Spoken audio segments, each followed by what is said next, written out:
사도행전 2장. 오순절이 되었을 때 그들이 다 함께 한 곳에 있었다. 난데없이 맹렬한 기세의 강한 바람 같은 소리가 났으나 그 소리가 어디서 나는지 아무도 알 수 없었다. 그 소리가 온 건물을 가득 채웠다. 그러더니 성령께서 들불처럼 무리 사이로 퍼졌고 그들은 성령께서 시키시는 대로 여러 다른 언어로 말하기 시작했다. 마침 그때 예루살렘에는 많은 유대인들이 머물고 있었다. 그들은 세계 각지에서 모인 경건한 순례자들이었다. 그들이 그 소리를 듣고 서둘러 달려왔다. 그런데 그들은 각자의 모국어로 들려오는 소리를 듣고 크게 놀랐다.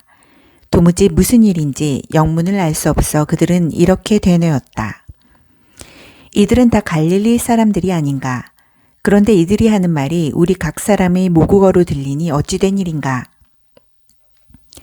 바데 사람, 메데 사람, 엘람 사람, 메소포타미아, 유대, 갑바도기아, 본도와 아시아, 부르기아와 밤빌리아, 이집트, 구레네에 속한 리비아 여러 지역에서 온 방문객들, 로마에서 이주해온 유대인과 개종자들, 크레타 사람과 아라비아 사람들까지 이들이 우리 언어로 하나님이 능하신 일들을 말하고 있지 않은가.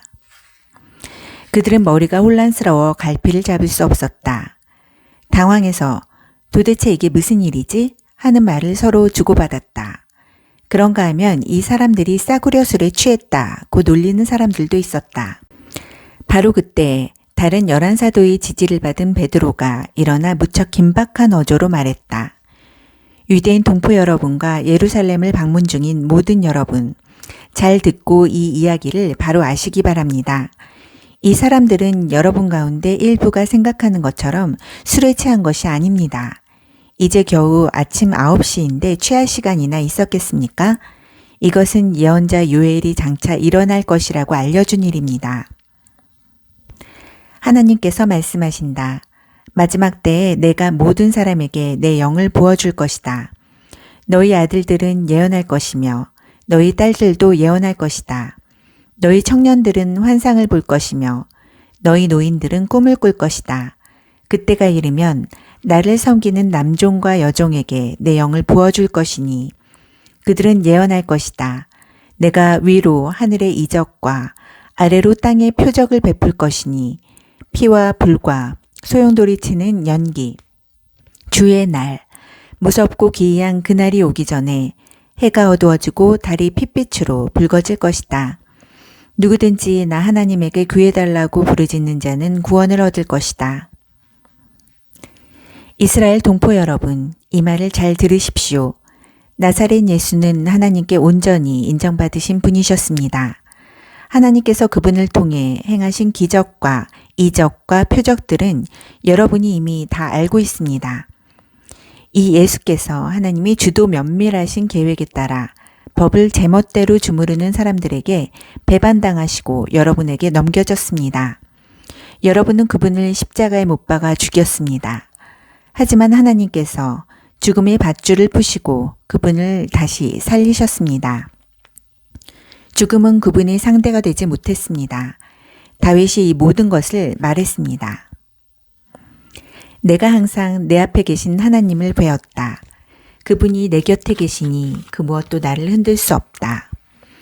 내 속에서 온통 기쁨과 희열이 넘쳐 나는 소망의 땅에 내 거처를 정했다. 주님은 절대로 나를 음부에 버리지 않으실 것이므로 나는 죽음의 악취조차 맞지 않을 것이다.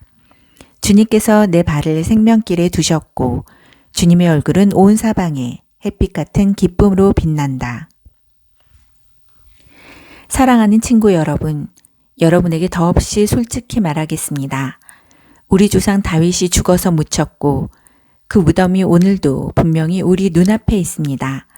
그러나 예언자이기도 했던 그는 자신이 한 후손이 나라를 다스릴 것이라고 하신 하나님의 엄숙한 맹세를 알고서 먼 장래를 내다보며 메시아의 부활을 앞서 말했습니다. 음부에 내려가지 않고 죽음의 악취를 맡지 않을 것이다 라는 말이 바로 그것입니다.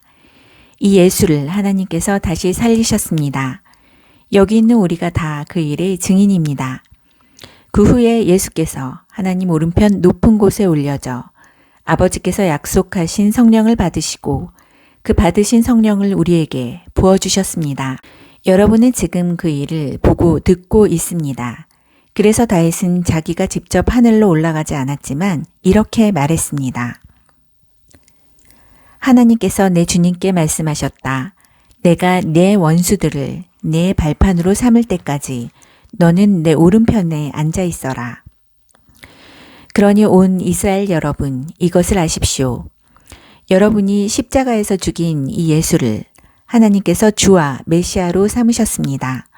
더 이상 의심할 여지가 없습니다. 듣고 있던 사람들이 마음속 깊이 찔려서 베드로와 다른 사도들에게 물었다. 형제 여러분, 그러면 우리가 이제 어떻게 해야 합니까? 베드로가 말했다. 삶을 고치십시오.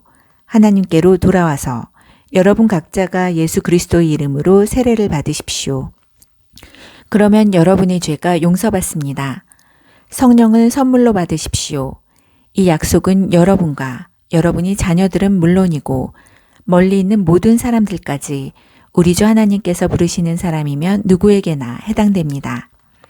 그는 이렇게 한참을 더 말하며 그들에게 간절히 권했다. 이 병들고 무감각한 문화에서 빠져나오십시오. 여러분이 할 수 있을 때에 어서 나오십시오. 그날 약 3,000명이 그 말을 믿어서 세례를 받고 등록했다. 그들은 사도들의 가르침과 공동생활과 공동식사와 기도에 자신들의 삶을 드렸다. 주위에 있던 사람들 모두가 사도들을 통해 이루어진 모든 이적과 표적을 보고 두려워했다. 믿는 사람들 모두가 무엇이든 공유하면서 멋진 화합을 이루고 살았다. 그들은 자신들이 가진 것은 무엇이든 팔아 공동 자원으로 이용하면서 각 사람이 필요를 채웠다. 성전에서 예배를 드리고 나서 집에서 식사하고 하나님을 찬양하는 것이 그들의 하루 일과였다. 식사 때마다 즐거움이 넘쳐 흐르는 축제였다. 사람들은 그 모습을 좋게 보았다. 하나님께서 구원받은 사람들을 더하셔서 날마다 그들의 수가 늘어났다.